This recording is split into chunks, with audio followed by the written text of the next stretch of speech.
Lu tahu sendiri kan oli palsu banyak banget sekarang, kan gue udah bilang kan gitu kan, kalau ada orang yang dibilang wah diesel butuh panas bla bla bla gini gitu, bro kita tinggal di Indonesia, kalau oli lu bermasalah ujungnya turun mesin, itu udah kayak 1+1 sama dengan 2 gitu loh. Jadi intinya sih gini, lu cari bengkel mobil yang tepat, ayo ke dokter mobil aja, jujur cepat dan juga lengkap, ayo ke dokter mobil aja. Kualitas yang terbaik, harga juga bersahabat. Percayalah, di dokter mobil pasti beres. Hai Dom Lovers, hari ini saya membahas 5 masalah terjadi karena oli mesin. Oke, perusahaan pertama engine lock itu ngejam ya namanya ya. Nah, engine-nya ngejam itu karena olinya tidak sesuai dan olinya mungkin tidak ada, mungkin habis, mungkin menguap, mungkin lengket, banyak macam ya, banyak faktor kan. Nah, biasanya sih pemuaian terlalu banyak, terlalu panas sehingga dia banyak kerak-keraknya atau bahkan tidak ada oli itu sendiri, makanya engine-nya ngejam gitu loh. Nah, di mana piston-pistonnya itu ngelok gara-gara berkerak, kemudian metal duduk metal jalannya juga ngelok gara-gara berkerak, itu juga bisa. Nah, ini sih biasanya sih satu terjadi karena oli palsu, itu udah pasti ya. Lu tahu sendiri kan oli palsu banyak banget sekarang, kan gue udah bilang kan gitu kan. Biasanya olinya tidak dipakai dengan spek yang sesuai. Spek yang sesuai itu apa sih? Ya maksudnya ketika oli itu dibikin oleh pabrik kan ada spek-speknya nih.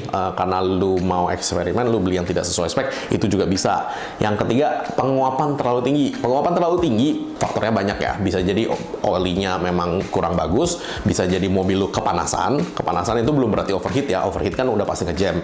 Kepanasan berarti mobil lu agak panas sehingga si penguapan olinya tinggi, dan biasanya itu sih yang banyak terjadi sih. Makanya itu bisa dihindari. Nah, overheat dan kerusakan komponen mesin. Oke, overheat biasanya terjadi ketika si oli itu tidak melumasi dengan baik.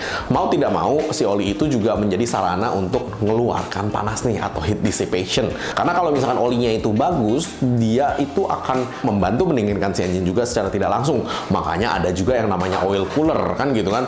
Biasanya ketika mobil pakai oil cooler, olinya itu jauh lebih dingin juga. Biasanya juga penguapannya juga jauh lebih rendah, dan si engine juga berjalannya jauh lebih optimal. Balik lagi ya, kalau ada orang yang dibilang wah diesel butuh panas bla bla bla gini gitu, bro kita tinggal di Indonesia, sebisa mungkin lu dinginkan, bukan lu panasin kan gitu. Nah, maka dari itu juga kenapa kalau misalkan mobil-mobil racing itu biasanya pakai dry sump ya, bukan wet sump ya. Dry sump sama wet sump gue pernah jelasin di video sebelumnya. Cuman basically kalau dry sump itu olinya itu dipompa ke dalam mesin cukup, dan dia dikeluarkan lagi ke satu reservoir oli. Kalau wet sump itu yang lu pakai hari-hari, di mesinnya sendiri itu ada coulter pan-nya di mana olinya muter-muter di situ aja. Nah, dry sump itu biasanya ketika olinya dipompa masuk dan dikeluarin lagi ke satu penampungan reservoir oli. Itu kenapa sih? Supaya olinya itu bisa didinginkan di situ dan dimasukin lagi. Makanya kenapa mereka biasanya pakai dry sump. Dan dry sump itu karena dipompa, dipaksa dipompa, itu biasanya pelumasan olinya jauh lebih bagus karena dipompanya dia turunin lagi dari atas turun ke bawah gitu loh. Jadi biasanya sih jauh lebih bagus, tapi ya hanya ada di teknologi racing karena satu agak ribet, dua nggak bisa lu pakai hari-hari sih itu sih.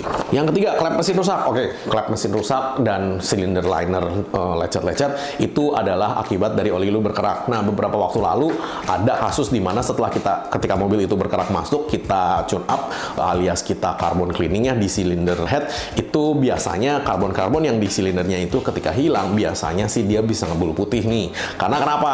Kadang-kadang kerak-keraknya itu menutupin si silinder liner supaya tidak bocor. Ketika keraknya itu kita bersihkan, dia biasanya tembus nih si oli-olinya. Nah, tapi ya nggak ada masalah. Balik lagi, karena itu kan disebabkan karena si keraknya itu sudah terjadi ya, dan itu sudah lecet. Itu kan hal yang susah untuk diketahui. Jadi yang penting jangan sampai oli lu itu berkerak, karena ketika oli lu itu berkerak, biasanya sih udah ada problem lain-lainnya. Klep mesin rusak juga sama ya, itu gara-gara nggak ke oli, dia lecet biasanya.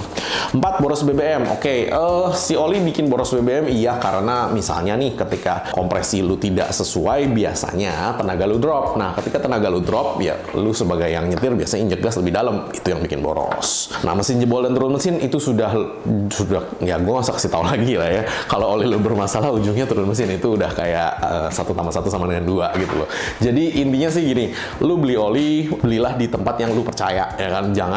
hanya gara-gara oli nih lu kepengen menghemat 50.000 ya kan per ganti oli, lu dapat oli palsu ya kan, sampai ketika lu dapat oli palsu engine lu langsung jebol gitu loh. Itu sih yang pengen gua kasih tahu. Merek apapun olinya nggak mungkin nggak bagus kan gitu kan, mereka udah pasti meriset gitu kan. Nah cuman memang ada harga ada barang, makanya kan kenapa ada oli yang biasa, ada oli yang luar biasa gitu kan. Sebenarnya sih perbedaannya di aditif dan di jenis base oilnya ya gitu loh. Kalau lu tahu ilmu oli kan, base oil kan ada grup 1, 2, 3, 4 dan ester yang paling mahal biasanya. Nah kalau olinya Dr. Mobil 9 Circle biasanya kan kita memang di grup 4 udah fully sintetis atau semi sintetis, dan bahkan ester base juga ada gitu, PAO, polyalpha olefin.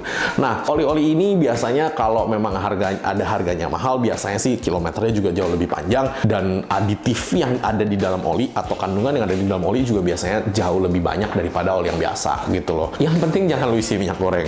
Asik banget gua ngeliatinnya orang-orang debat di komen-komen, wah gua pakai minyak goreng nggak apa-apa, gua pakai begini nggak apa-apa, gua pakai begini nggak apa-apa. Ya balik lagi bro, ini Indonesia plus 62, Anda bebas berekspresi ya kan. Cuman kalau saya sebagai engineer, saya tidak menyarankan pakai minyak goreng, karena minyak goreng itu buat goreng ayam bos, bukan buat ditaruh di mesin lu ya kan. Balik lagi, jangan sampai gara-gara lu menghemat 50.000 mesin lu jebol, kan konyol banget ya kan. Oke, mungkin sekian dulu penjelasan dari saya, Lung Dr. Mobil. Thanks. Jangan lupa subscribe, like, dan komen di YouTube kami. Thanks.